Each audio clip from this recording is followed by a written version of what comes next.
One thing I miss about the military, um,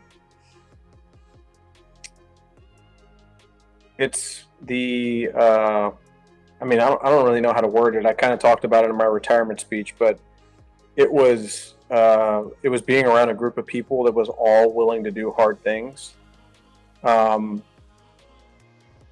like all the time. So I don't know if that's Actually, I know that's not the military. That is specifically at regiment and certain other tribes. Um, it just People are just kind of down, Like you don't really. If someone were to walk in and say, "Hey, we're going to run 40 miles today," um, there'd be some like angry people, but they'd be putting their shoes on while they were angry. Welcome to the Leading with Vulnerability podcast. Everybody knows me. I'm your host, Yuma Barnett. And on the other side of the camera there, I'm sure you all see a familiar face. We have Raye Perez. Now we're just a couple of retired Army guys sitting around, using a podcast as an excuse to catch up and shoot the breeze, because that's one thing I definitely miss about Raye being up in Arkansas now.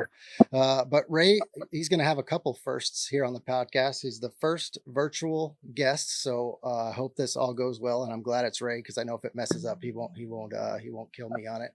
And two, he'll be the first person to have back-to-back episodes. So we had his retirement speech last week, which got huge feedback, and I got a lot of emails and messages about it. So if you haven't watched it, go look at Raye's retirement speech and talk about refocusing and resetting on your life and realizing things. Is that speech will definitely do it. And I'm just happy to have you on here. It's good to see you.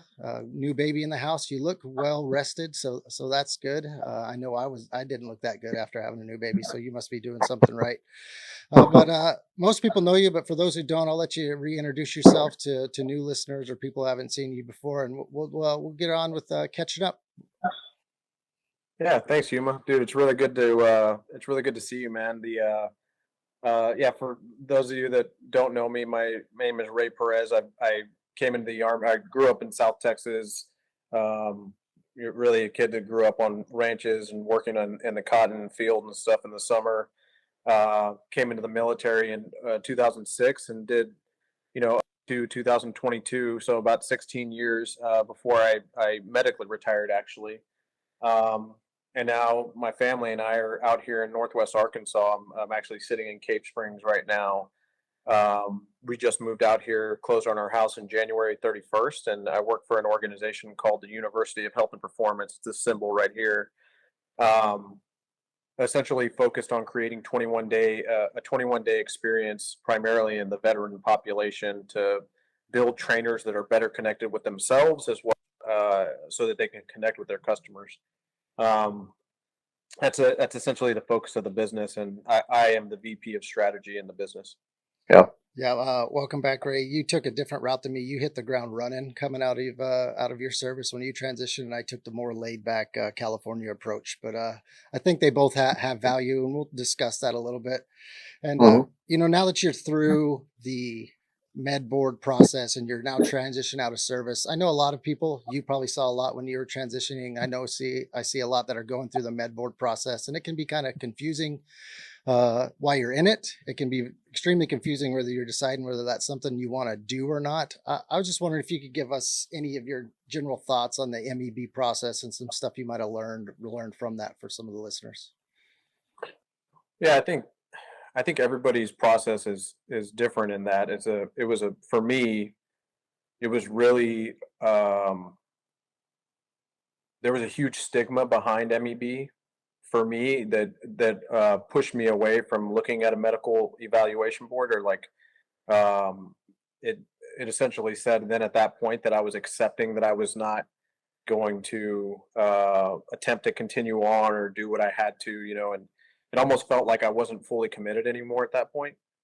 But really, it was after going through the process. One, I think one of the most challenging parts about the MEB is there are so many people that speak about it that have never done it.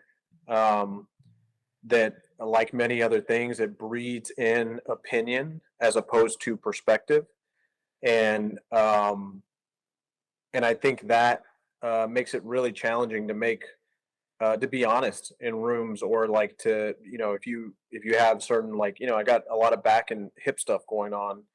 Um, and rightfully so, man. We had a lot of fun for a lot of years, and there was just a price for it. And I mean, I still think it's worth it. But um, it's just, I think overall the biggest lesson that I pulled away from it was that you can be honest. You don't have to listen to everybody's. I can't tell you how many people told me to, like, uh, you know, say a certain thing in a certain room. So to walk in and pretend like I couldn't remember something, or that my family was owed this money, yada yada yada, type of thing. When in all reality, all I had to do was be able to articulate my injuries to the fullest extent, and feel safe in saying it. And so I think that's probably the bigger piece, is if you have to convince yourself of an injury or something, or try and dig for something, you don't need to do that. That's not what the process is made for. So it's I mean, we all know people who, and it's sad. And I mean, I think the VA. I mean, I know the VA knows this. You see people who sit behind a desk for 18 years and then have a TBI or PTSD at the end of it. And it's kind of sad, because the people who, who actually deal with stuff are, they are not gonna speak up at that point. So I think the process was very helpful. It was efficient. There was a lot of unknown, but it was very clear to me that there was going to be a lot of unknowns. Um, at one point, I did feel kind of like, just like like someone they were just kind of like looking at and almost examining, uh, to determine, like, I don't know, that I felt I felt very, it felt like a very like, not very connected experience. So, but overall, I mean, it was pretty good. One question I'm curious to ask, as you talk about it there, when you're talking about the MEB process, was it harder to say to yourself first, like, hey, I can't do this anymore, or this hurts? Or was it harder telling the doctors and physicians? Was it harder for you to own it, or for you to be open with it once you went into the process? Um, Definitely myself. I think but, well, I don't know, Bill, because saying it to other people made it real. So it was, it might have actually been others, because I knew, I mean, my back and my leg, and I had points where, I couldn't really, like, even walk right. Uh, and like, I couldn't go upstairs straight anymore. I had to kind of like turn to the side a little bit so that my leg wouldn't go to sleep. And um, little things like that, like it, that were embarrassing, I think. Um, and I figured I could work my way around it. That was probably the hardest part. But then I don't know, man, because like saying it made it real. So it was like the point of commitment. I knew that our people were, once I voiced it, that they were gonna take care of me, and taking care of me may have meant giving me something that I didn't exactly want at the time, but I needed it. Yeah, that makes sense. I think when you're speaking there again, I think I realize it as, we always know that we have these, the back hurts or the hip hurts. It's the accepting of it, Yeah. accepting it, and then being open with it is also hard. I realize that as well. So I went into that question thinking you were going to say yourself, but the way you explained it, I think we always know it's just that accepting, and then telling other people does, it makes it real, because now it's on paper and it's for everybody to see. So yeah, it's a difficult process. And for those going through the MEB or thinking about the MEB, everybody I've talked to, including yourself, uh, the process was pretty good for them, right? You just kind of had to stay on top of it. And I know you did. You stayed on top of it. You didn't get lazy or wallow in it. You had to stay pretty tight in. You were driving all over Georgia to knock out appointments. Does it take a lot of proactivity on the service member's part if you want to get it done in a timely fashion? Yeah, I mean, there's almost like it's almost like a pivot point. So, like, up to the point of the medical, like, of going into medical retirement or whatever it's going to be, a medical evaluation, all of that is on the provider side. So it's all on the doctor side. You just have to listen to them. I mean, they're probably been telling you for years, in guys like our cases where, like that, they know about all the things. They've seen you in physical therapy week after week after week. They know about all of it. So it's not, a far shot. So before they're the ones who decide if that board is right for you. You have to decide if you actually want to talk about everything to the fullest extent with them, because in all reality, you probably, like, I knew deep down inside how bad my leg and my hip. I mean, there was a point where I lost feeling in my leg for days, and I was able to cover it up, but it sucks, so the um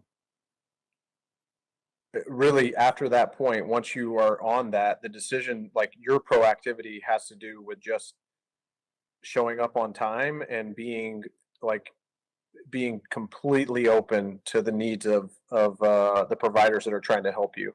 So, if someone calls you from, if they ask you, do you want to wait 3 months or do you want to drive to South Carolina? I mean, to me, that's a pretty easy decision, like, because I wasn't just trying to sit in the army and, you know, just sit around. Yeah, that's just not. That wasn't my goal. I mean, me. That's not me. Yeah, that's fair. So Yeah, it's definitely not the way you're wired. And I think we could probably spend a whole hour just talking about MEB and lessons learned there. But I'll transition on to the other part of your transition as a whole. We both just completed our transition within the last 6 months, learned a lot of things. And again, that's probably a whole nother topic in itself. But I just wondered, what did you learn in your transition? For anybody that's out there in that, what would you do differently? What are some must do's that others that maybe you didn't know that were blind spots that are highlighted in that hindsight is 2020 part? um, one of my lessons learned is, so I didn't do an internship. Um, I was actually adamantly against it. I I think deep down inside, I'm against unpaid internships.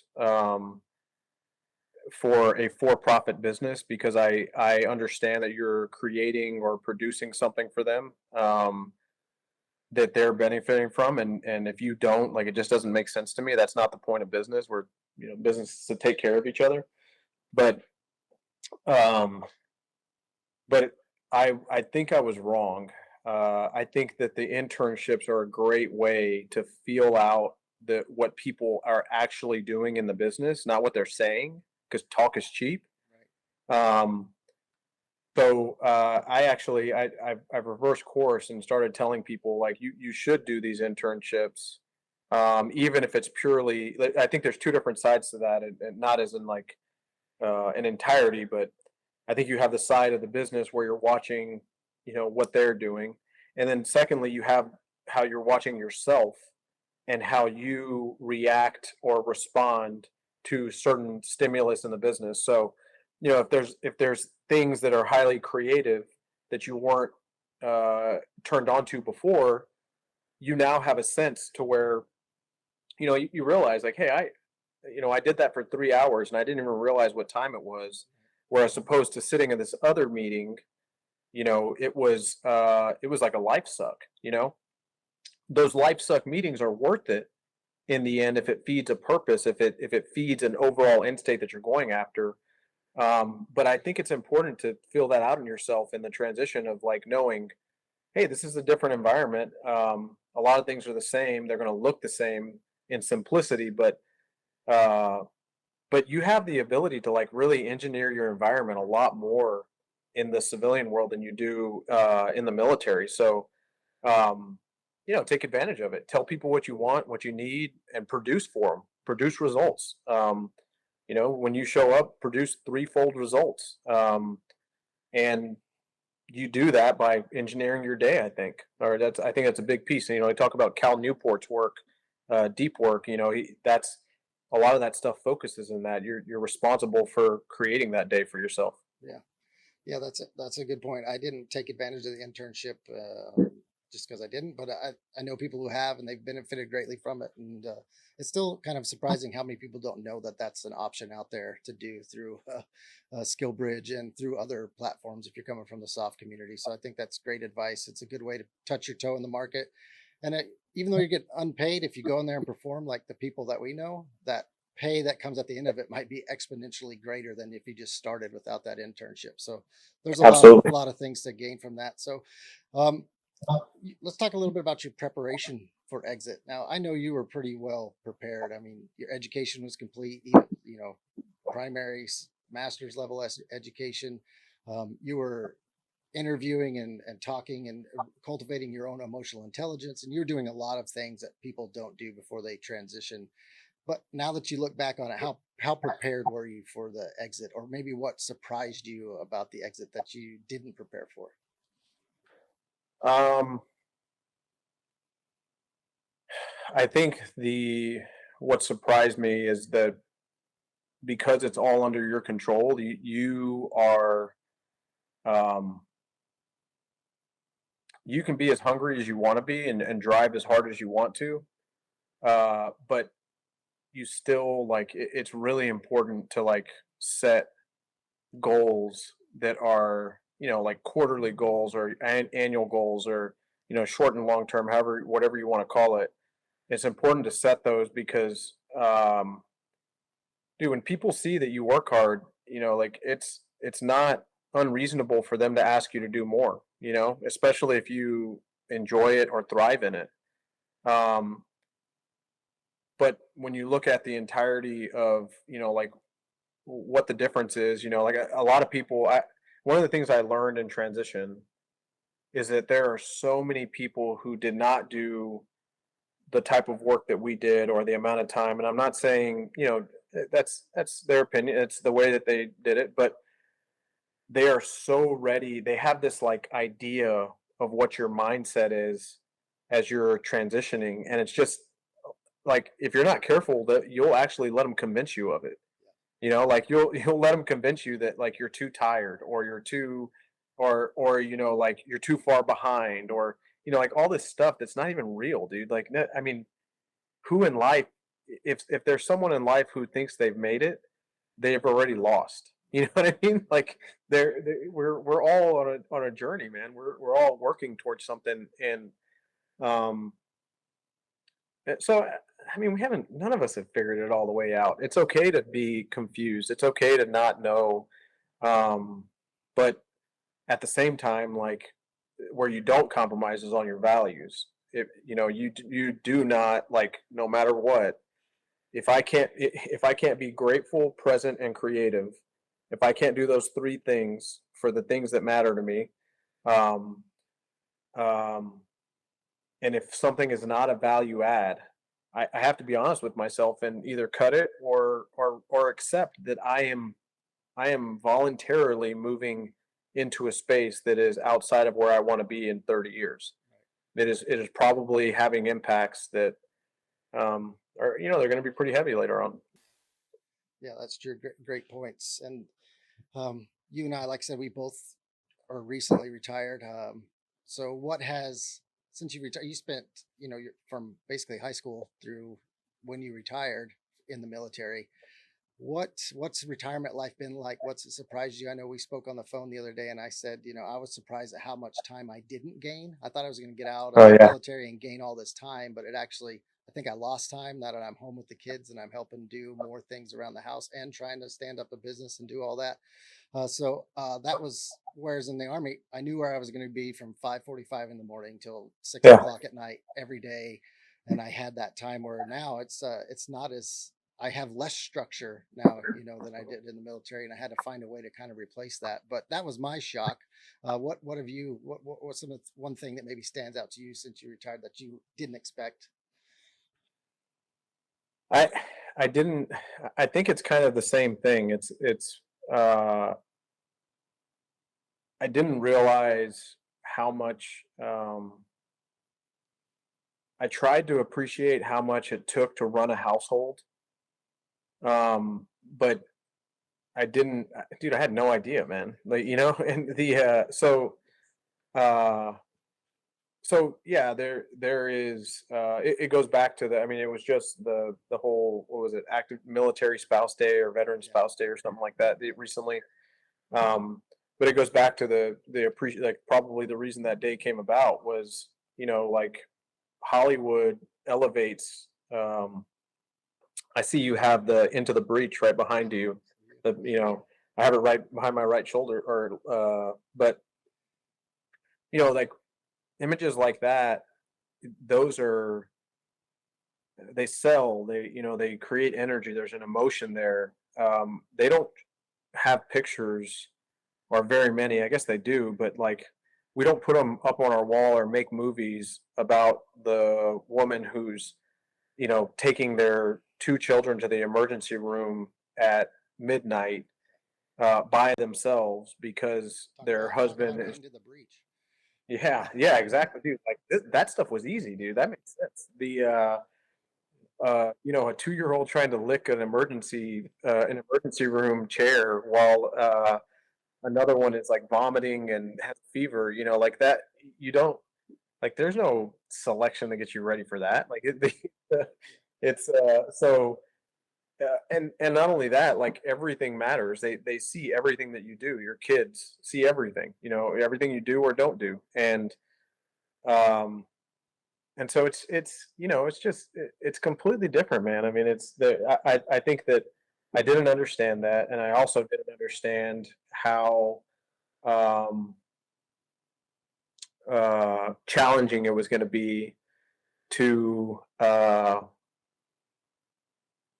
th- I, I didn't realize how well, no, I did, but we were just very lucky to be around as many people as honest as we were with each other. Um, because it's not that way everywhere, and, like, people, you can write all the HBR articles, or McKinsey can do all the studies they want to. In the end, we are selfish by nature, and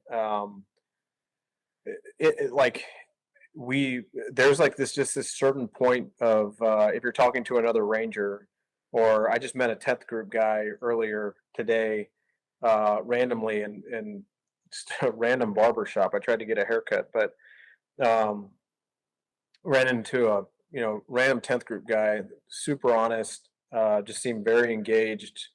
Um, but there's just, like, this level of, like, you can trust, someone that's been cut from a certain cloth, and you don't have it everywhere out here. Someone might be asking you a question to determine how they want to, like, use, your intent another way. They can, you can, but it's not all.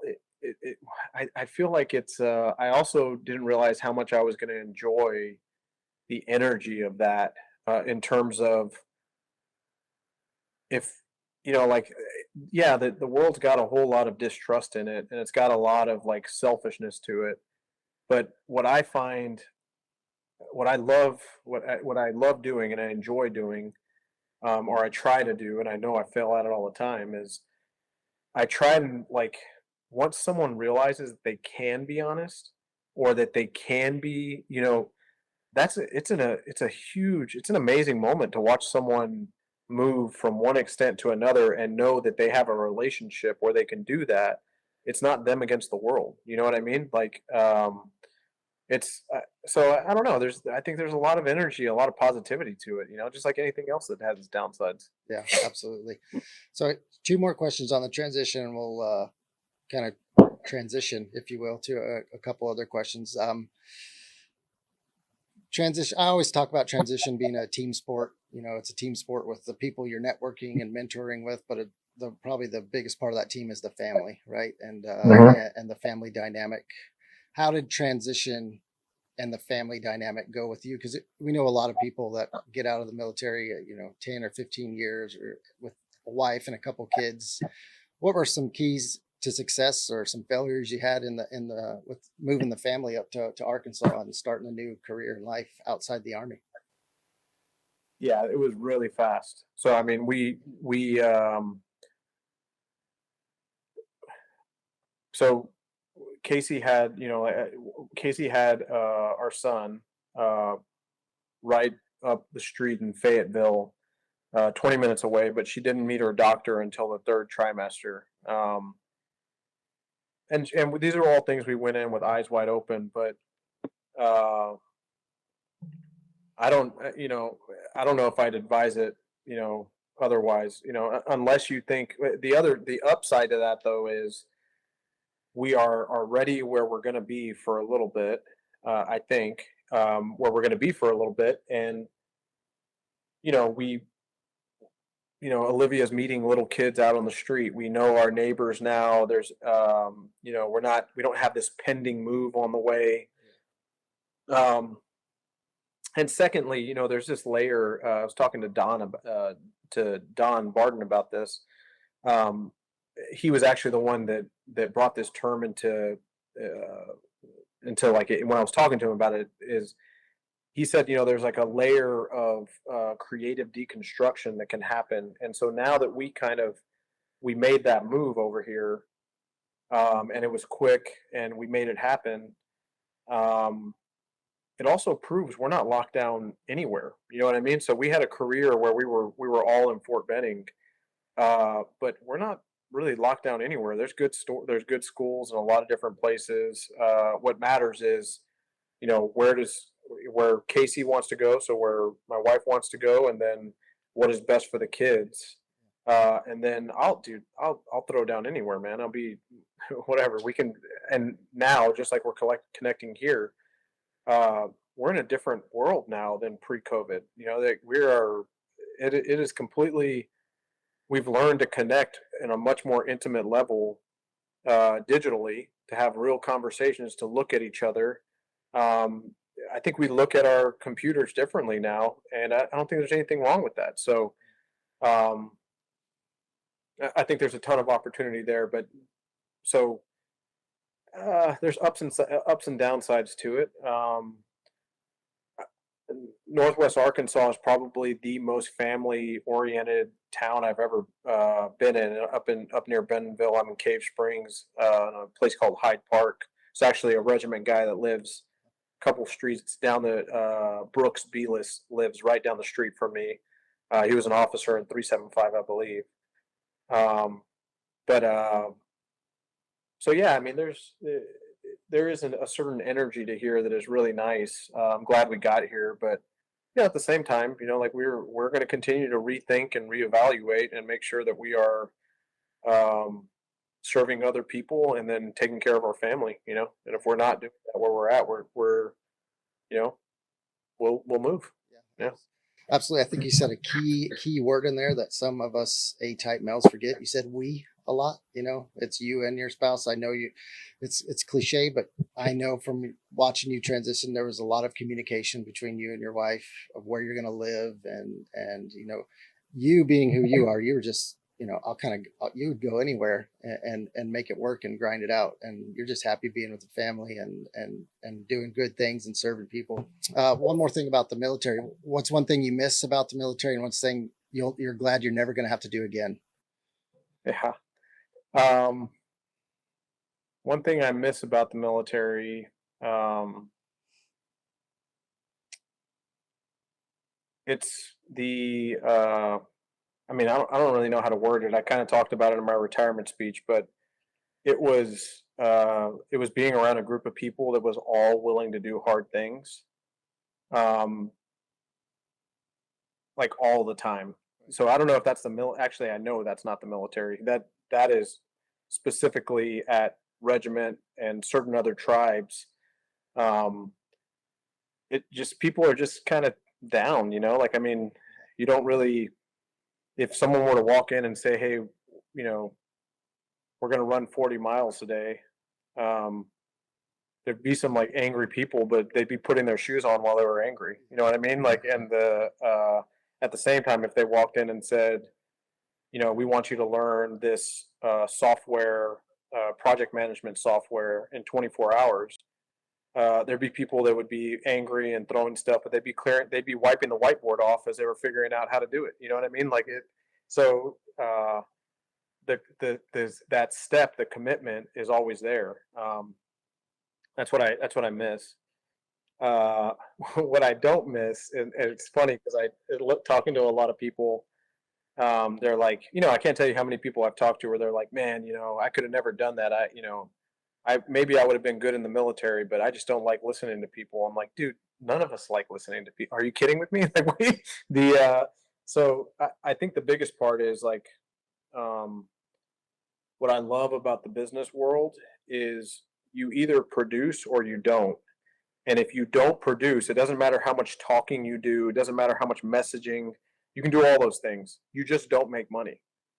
And like people don't give you resources. They are not going to I'm not going to entrust my resources to Amazon if deliveries are late all the time. And guess what? There's someone who's sitting around all the time, that if Amazon started to slip, they're ready to pick up right where they messed up and take the market from them. Obviously, Amazon might be a bad example on that one, but I love that about business. It because it really stays focused. It can stay focused on actually reaching goals, not just messaging towards them. And so yeah, that's it was one of the things that um, I think the hierarchy of the military really made me frustrated at times. Was there are people that believe that writing something in a policy makes it real, and it makes it about as real as it was right before that policy. Like um, so yeah, I enjoy that, and that's in the outside also, but that's just something. Yeah, I think that's what I don't miss. Yeah. Yeah, you can see in the military, it's the one of the places, maybe the only place where you can say you're going to do something and not deliver, and nothing bad really happen about it. You just move on to the next training event, right? So, Hmm. whereas on the other side, you have to deliver because that money's real on the other side of the uniform. So, you were one of the people that really took advantage of education before you left. I mean, you got Hmm. your undergrad while you're in service, rowing away. You were the first NCO, as everybody knows, to go up to Emory and crush on active duty. Um, and we've talked a lot about your MBA when you were still here, about how that was translating into what you did in the 75th for your last couple years that you're here. Now that Hmm. you're on the other side with the MBA, now how are you seeing that like come to light now, that Emory MBA? And do honestly, I feel like an MBA is should be borderline a transition requirement for anybody who plans on going into business for themselves or with an existing firm, um, because there is so much that you do in the military that is reproduced in the civilian world just using different words. And those words, though, they come down to very technical skills that you have to develop. You just can't say I make things more efficient. You might actually have to be able to articulate that you can integrate and automate through software systems 13 steps, a 30-minute process down to a 2-minute process, saving this much money. You might be able to get down to that level. Um, but yeah, I think the MBA, it was just, once again, it was being around a common cohort that was willing to do this very hard process, and you learn from each other and obviously the professors. I think it should be borderline requirement or some level. Um, I think people really deserve it. They no, they don't. I think they could really. It could be a very useful experience. Obviously, I'm biased in that decision, but I wouldn't understand how to do a cash flow risk analysis or know whether or not we are strategically in terms of return on investment, looking at larger steps and leverage points in the business. I wouldn't be able to say, like, where do we focus if I didn't have that MBA background. Not to mention the professors that I still reach out to. So yeah, I found it invaluable for me, um, and I think it also showed me it proved to me that I can compete in the space that was outside of us. Um, and there are a lot of good people out there. Like my Emory cohort was awesome. So um, I met people like Trey Winter, Cassidy Jones, Will Segura, uh, Haranya, I met a bunch of different people there, that, man, they're there for me right now. If I were to decide that we were going to go back to Atlanta, it would not be a tough decision. Not to mention the mentors I've gained there, um, but yeah, I think it's incredibly valuable. Um, Plus, it allows, like, you're doing a lot of stuff, but because it's different from the military, it's almost like a lateral thinking exercise. Like, and to some extent, you're almost, or actually, I don't even know if I'm saying that right, but that really, it's almost like you're studying on this channel, for hard skill development in the MBA, but at the same time, while you're doing that, you're reflecting through your soft skill development and tying it and weaving it into that hard skill build. So I think that alone creates a very active environment for reflection if you let it be.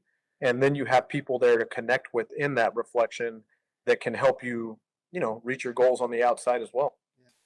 So I think one of the things I hear and I've seen with the MBA, and I'd like you to just speak on a little bit, is to where if you go to somewhere like Emory or Columbia, Harvard, and get an MBA, your next step is Microsoft, Deloitte, McKinsey, one of the bigger companies, Coca-Cola, or go be a CFO or COO.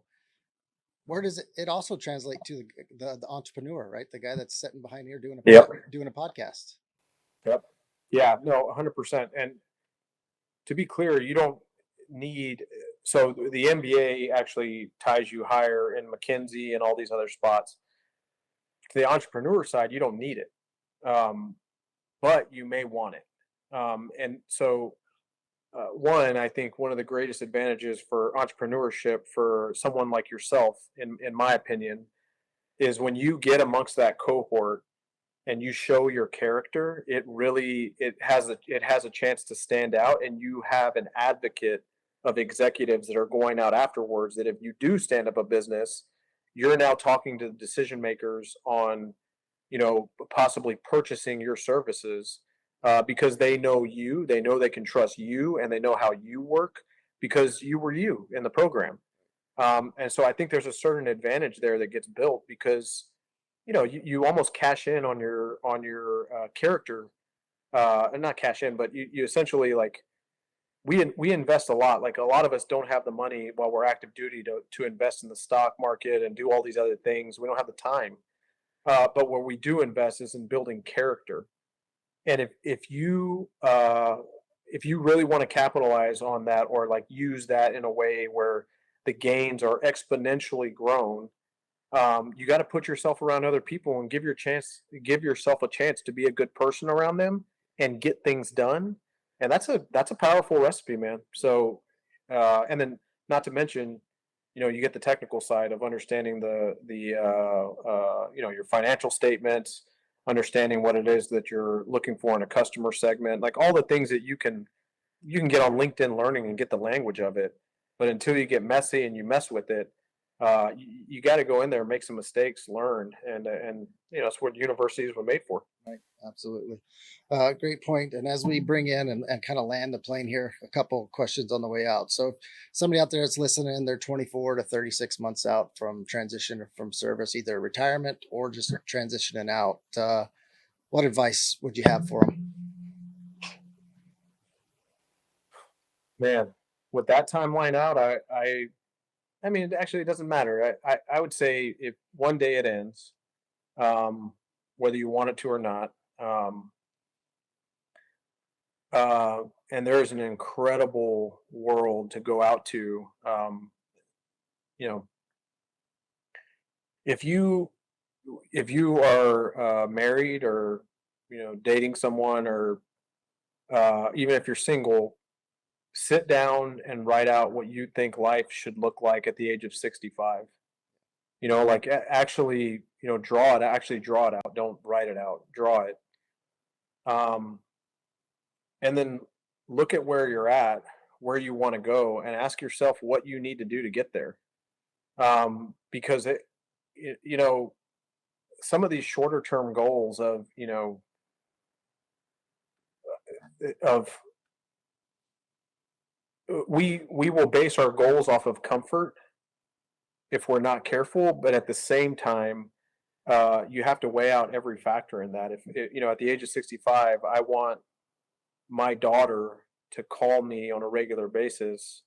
Um, and, so there's an investment I have to make in a relationship with her that is very active.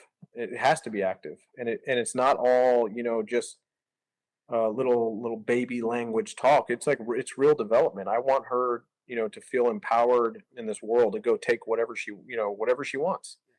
Um, but I would say sit down and do that. And secondly, um, I would highlight, like, when you look at something, what gives you anxiety to think about.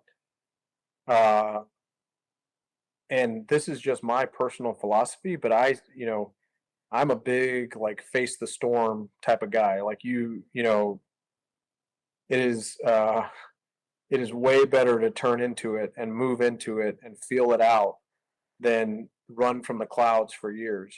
So uh if it scares you to learn a hard skill like financial management, or if it scares you to have a conversation about budgeting your household, um those are the things you probably need to do first. And you start with you and then work your way outward. But I think that's how you begin a level of self development that makes you much more agile in transition. Um, and then last, drop your expenses. Like there's can't remember what the name of what the name of the movie is.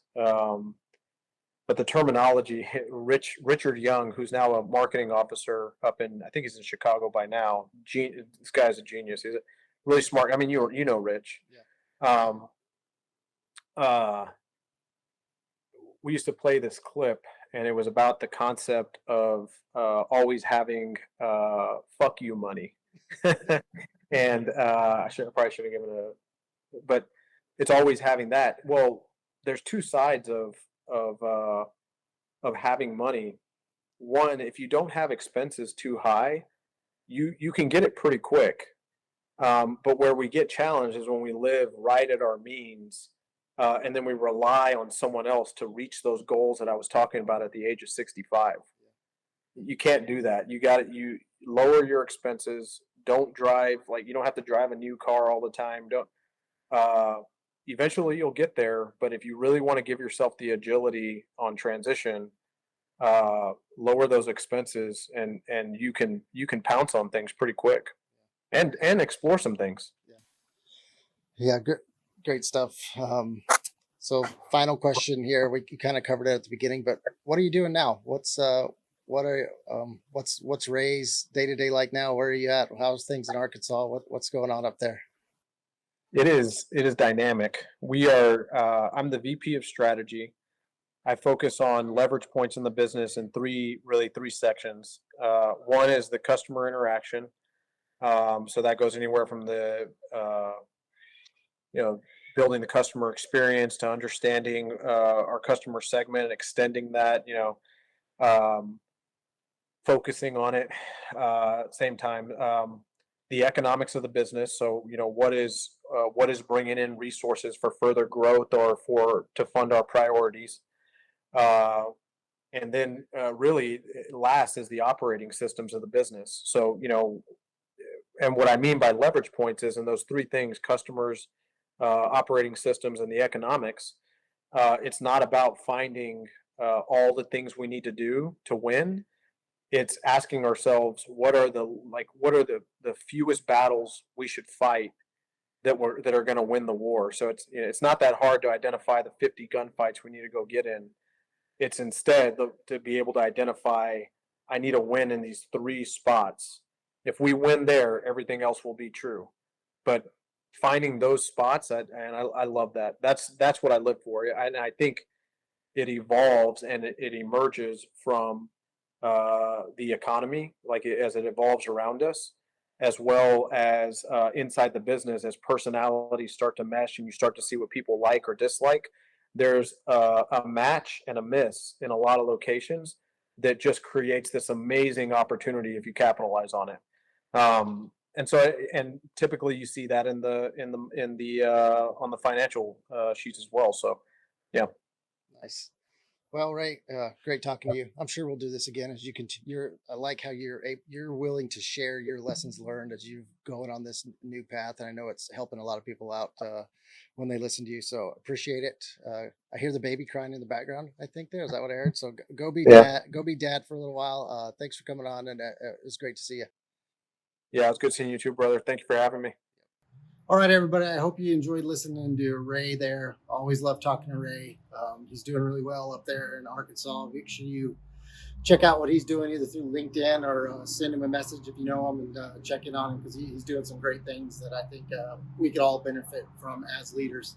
And one thing I forgot to do before I signed off is tell you to go to the website, barnettmultimedia.com, or just shoot me a message or an email and get you some Leading with Vulnerability swag. So a t-shirt and a coffee mug, and I'll show you a picture of it right here. I think I'm that advanced now in my my multimedia career, but check it out. Proceeds go directly back to the podcast. And then on top of that, you get a coffee mug and a nice t-shirt. So check it out. Make sure you like, share, and subscribe on the podcast, and we'll see you guys next week.